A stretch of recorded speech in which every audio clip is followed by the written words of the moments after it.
नमस्कार दोस्तों, आप सभी का स्वागत है आपके अपने चैनल जॉब जॉय में। तो दोस्तों, जैसा कि आप सभी को पता है, एसएससी सीजीएल भर्ती 2024 का फाइनल रिजल्ट आपका जारी हो चुका है। और दोस्तों, फाइनल रिजल्ट जारी होने के बाद में ठीक वैसी ही स्थिति यहाँ पे बन गई है जैसा कि सीजीएल 2024 टीयर 1 का रिजल्ट जारी हुआ था। क्योंकि दोस्तों, यहाँ पे रिजल्ट में बहुत बड़े स्कैम की भी बातें सुनने में आ रही हैं। और ये स्कैम की जो न्यूज़ सुनने में आ रही है किस हद तक सच हैं और क्या यहाँ पे इसके ऑफिशियल प्रूफ हैं, उन चीज़ों के बारे में हम बात करेंगे। और किस तरीके से यहाँ पे चीज़ें हुई हैं जिसकी वजह से कट ऑफ इतना हाई गया है, सब कुछ डिटेल में बताने वाले हैं इस वीडियो में आपको। तो दोस्तों, पूरी जानकारी के लिए वीडियो को अंत तक जरूर देखें, वीडियो को बिल्कुल भी स्किप ना करें। और अगर इससे पहले आप हमारे चैनल पर पहली बार विजिट कर रहे हो तो सभी सरकारी भर्तियों की लेटेस्ट और ऑथेंटिक अपडेट्स पाने के लिए चैनल को जरूर सब्सक्राइब करें, साथ ही बेल आइकन को भी प्रेस कर ले जिससे कि आने वाली वीडियोस की नोटिफिकेशन आपको समय पर मिलती रहे।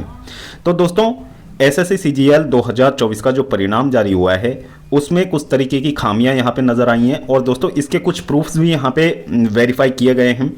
तो दोस्तों, यहाँ पे आप कुछ कैंडिडेट्स की यहाँ पे लिस्ट देख रहे हो। ये लिस्ट और भी बड़ी है, यहाँ पे वो पूरी लिस्ट हमारे पास नहीं है, तो ये स्क्रीनशॉट हम आपको दिखा रहे हैं। तो इसमें कुछ कैंडिडेट्स के रोल नंबर भी हैं, उनकी रैंक भी है और उनका रॉ स्कोर कितना बन रहा था आंसर की के अकॉर्डिंग, और उन्होंने कौन सी पोस्ट यहाँ पे किस पोस्ट के लिए वो कैंडिडेट सेलेक्ट हुए हैं, उनकी फाइनल कितनी यहाँ पे कट ऑफ क्लियर हुई है, वो सब कुछ आपको दिखाने वाले हैं। तो दोस्तों, सबसे पहला जो नाम आता है, राहुल मीना नाम से एक कैंडिडेट है।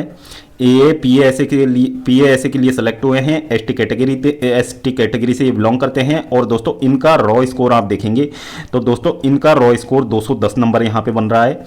और दोस्तों, इनका रॉ स्कोर 210 यहाँ पे बन रहा है। और दोस्तों, ये वेरीफाइड कैंडिडेट हैं, यानी कि मतलब ये वेरीफाइड सोर्सेज से ये बिल्कुल न्यूज़ आई है। और दोस्तों, यहाँ पे एसटी कैटेगरी की जो पीएएसए कट ऑफ गई थी 306.77 यहाँ पे कट ऑफ गई थी। और दोस्तों, फिर इन कैंडिडेट का जो नॉर्मलाइजेशन में इंक्रीमेंट या फिर किसी भी तरीके से आप इंक्रीमेंट देख सकते हैं तो 96.77 यहाँ पे इनके मार्क्स इंक्रीज हुए हैं। अब दोस्तों, ये किस तरीके से हुए हैं, किस तरीके का यहाँ पे नॉर्मलाइजेशन का फॉर्मूला यहाँ पे अप्लाई किया गया है, वो चीज़ें तो एसएससी को बेटर पता होंगी कि एसएससी ने किस तरीके से इनको फाइनली यहाँ पे सिलेक्ट कर दिया है। इसके बाद में अमन कुमार नाम से ये कैंडिडेट हैं जो कि ओबीसी से बिलोंग करते हैं। फिर दोस्तों, इनका भी आप देख लीजिए, असिस्टेंट एएसओ ग्रेड 3। और दोस्तों, यहाँ पे आप देखेंगे इनका रॉ स्कोर 263 बन रहा है। और दोस्तों, इनके में डिफरेंस आप देखोगे तो दोस्तों, यहाँ पे 87.50 का यहाँ पे डिफरेंस देखने को मिल रहा है। तो दोस्तों, 87.50 का यहाँ पे डिफरेंस देखने को मिल रहा है। सॉरी, आप लोगों को थोड़ा सा ब्लर दिख रहा होगा, बाकी मैं थोड़ा सा जूम और कर देता हूँ। लेकिन दोस्तों, ये 87.50 का यहाँ पे डिफरेंस देखने को मिल रहा है। इसके बाद में अगला कैंडिडेट आप लोगे रजत चौधरी नाम से।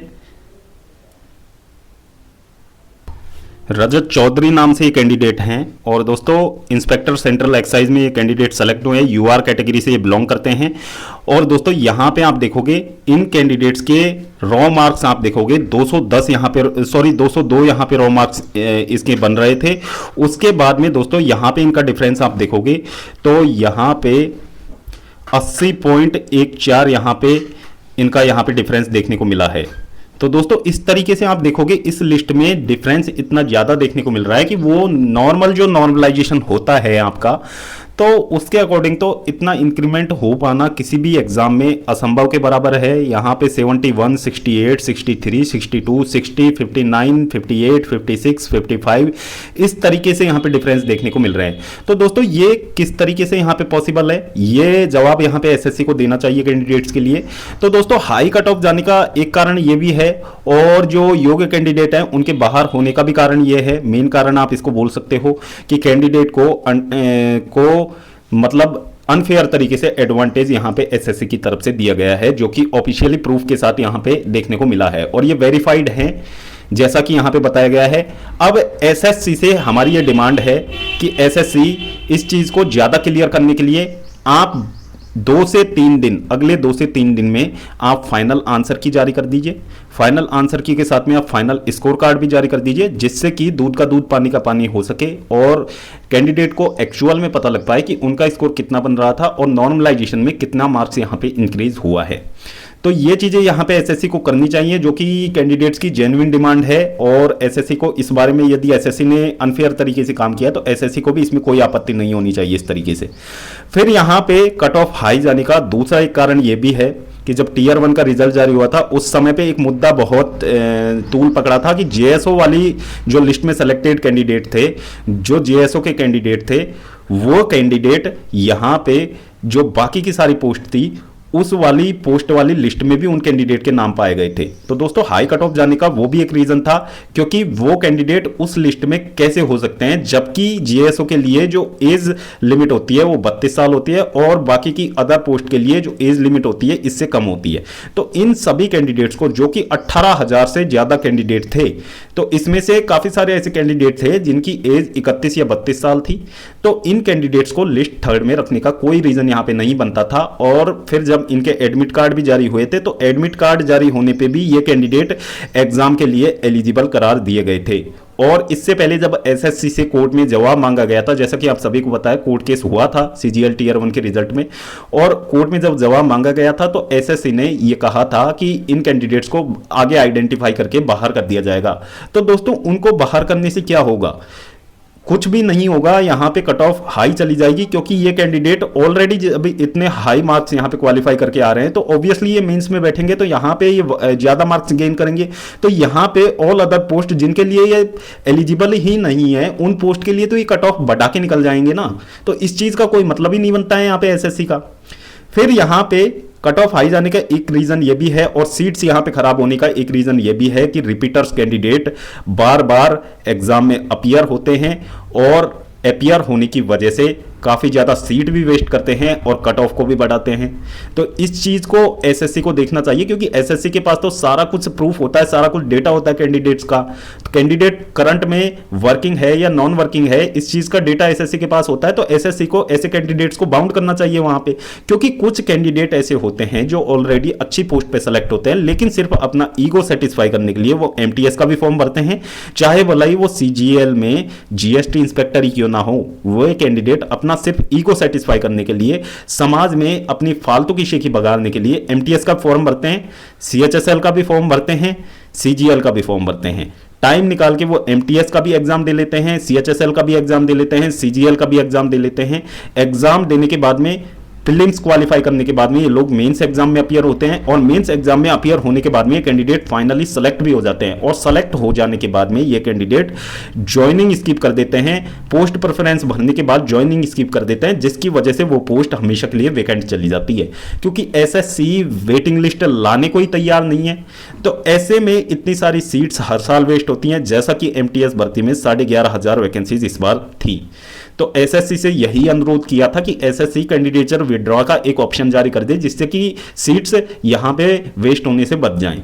लेकिन एसएससी ने ऐसा नहीं किया, तो सीट्स इतनी ज्यादा वहां पे वेस्ट होंगी। इसके बाद में आप अब से एक साल बाद में आप डिपार्टमेंट वाइज, यदि आप आरटीआई यहां पे ज्वाइनिंग के बाद में ही देख लीजिएगा, ज्वाइनिंग के बाद में यदि आप डिपार्टमेंट वाइज आरटीआई से भी यदि रिप्लाई मांगोगे, तो दोस्तों इनमें से जो एमटीएस 2024 की जो टोटल पोस्ट है, इसमें से 80% तक पोस्ट आपको वैकेंट मिलेंगी। 101% में इस चीज की गारंटी दे सकता हूं। यदि इसका आप आरटीआई रिप्लाई यहां पे निकालोगे तो दोस्तों 80% तक पोस्ट आपकी वैकेंट जाएंगी। ये चीजें आप लिख के ले लो, क्योंकि इतने कैंडिडेट वहां पे जॉब स्किप कर देते हैं, तो यहां पे सीट भी वेस्ट होती हैं और कट ऑफ हाई जाने के ये सभी मेन रीजंस में आते हैं। अब इसमें सबसे पहले एसएससी सबसे पहले तो ये जवाब दे, जो ये लिस्ट में जो ये कैंडिडेट के यहाँ पे इतने मार्क्स बढ़ रहे हैं, तो ये कौन सा नॉर्मलाइजेशन का फॉर्मूला यहाँ पे एसएससी ने अप्लाई किया है जिससे कि इतने मार्क्स यहाँ पे कैंडिडेट के इंक्रीज हो गए। तो ये चीजें एसएससी को यहाँ पे थोड़ा सा जवाब देने वाली हैं। अब यहाँ पे चलो एसएससी ने जो किया सो किया, अब यहाँ पे आगे स्टूडेंट्स के लिए क्या। अब स्टूडेंट्स के लिए थोड़ी सी अच्छी बात यहाँ पे ये है कि जितने भी आपके सीनियर मोस्ट टीचर थे, एटलीस्ट जो टीचर्स पिछली बार टीयर 1 का जब रिजल्ट जारी हुआ था उसका यहाँ पे जब स्टूडेंट्स विरोध कर रहे थे, तो एसएससी का फेवर करने वाले कुछ टीचर्स थे, तो वे अभी आप सभी के पक्ष में हैं। अब टीचर से हमारा यही अनुरोध है कि जल्दी से आप लोग मिलकर वार्ता कीजिए और इस मामले में आगे क्या किया जा सकता है, हम कोर्ट केस का यहाँ पे रास्ता लें या फिर प्रोटेस्ट करें या फिर कैंपेन करें, क्या करें जिससे कि ये चीज़ें यहाँ पे सुधारी जा सके, क्योंकि इन चीज़ों का सुधरना बहुत ज़्यादा ज़रूरी है। रिफॉर्म्स की बहुत ज़्यादा आवश्यकता है एसएससी में, क्योंकि हर साल इतने कैंडिडेट्स का फ्यूचर बर्बाद होता है, जिसकी वजह से यहाँ पे रिफॉर्म्स बहुत ज़्यादा ज़रूरी हैं। तो उन चीज़ों का अब ज़्यादा यहाँ पे समय है नहीं, तो यहाँ पे जल्द से जल्द निर्णय लेना होगा कि आगे क्या करना है। और दोस्तों जो टीचर्स हमसे बोलेंगे, जो हमारे सीनियर मोस्ट टीचर्स हैं जो कि एसएससी के, तो यदि वो यहाँ पे कुछ ट्विटर कैंपेन वगैरह करने के लिए बोलेंगे या फिर दिल्ली बुलाएंगे या फिर कोर्ट केस के लिए आगे आने के लिए बोलेंगे, तो हमें आगे आना पड़ेगा, क्योंकि चीज़ें हमारे साथ गलत हुई हैं और बिना कुछ किए तो देखो सफलता मिलेगी नहीं। बाकी इतनी सी मेहनत तो करनी पड़ेगी यदि आपको इंसाफ चाहिए यहाँ पे। तो बाकी सारे टीचर से हमारा यही अनुरोध है कि जल्द से जल्द आप इस पे कोई वैलिड यहाँ पे निर्णय लेके और एसएससी के सामने हमारी बातें रखें, जिससे कि एसएससी इस मामले को पूरी तरीके से संज्ञान में ले। वैसे एसएससी को पता तो सब है, लेकिन फिर भी स्टूडेंट्स को अपनी बातें रखने का पूरा अधिकार है किसी भी कमीशन के सामने। तो यहाँ पे बस यही हमारा अनुरोध है कि टीचर से कि जल्द से जल्द इस मामले में कोई ठोस कदम यहाँ पे उठाए जाएं। तो दोस्तों यदि आपको वीडियो अच्छा लगा हो तो वीडियो को ज़्यादा से ज़्यादा शेयर करें। और दोस्तों इस तरीके की सभी वीडियोस को आप लोगों को ज़्यादा से ज़्यादा शेयर करना है, जिससे कि ये चीज़ें एसएससी तक भी पहुंच पाएँ और ये चीज़ें बहुत ज़्यादा तरीके से वायरल भी होनी चाहिए, जिससे कि यहाँ पे सभी का ध्यान इसकी तरफ जाए और यहाँ पे इनमें रिफॉर्म्स की मांग उठे। हर तरीके से यहाँ पे मांग उठनी चाहिए और बाकी सारे जो यहाँ पे स्कैम्स हुए हैं वो सारे स्कैम्स उजागर होने चाहिए। तो दोस्तों वो चीज़ें हैं। और तो दोस्तों वीडियो आपको पसंद आई है तो वीडियो को लाइक करें, वीडियो को शेयर तो आपको करना ही है। और चैनल पे यदि आप पहली बार विजिट कर रहे हो तो चैनल को जरूर सब्सक्राइब करें, साथ ही बेल आइकन को प्रेस कर लें, जिससे कि आने वाली सभी अपडेट्स आपको टाइम पे मिलती रहेंगी। तो दोस्तों इस वीडियो में फिलहाल इतना ही। जल्द मिलते हैं एक और लेटेस्ट अपडेट के साथ। तब तक के लिए स्वस्थ रहें और अपनी फ्यूचर एग्जाम्स की प्रिपरेशंस को जारी रखें।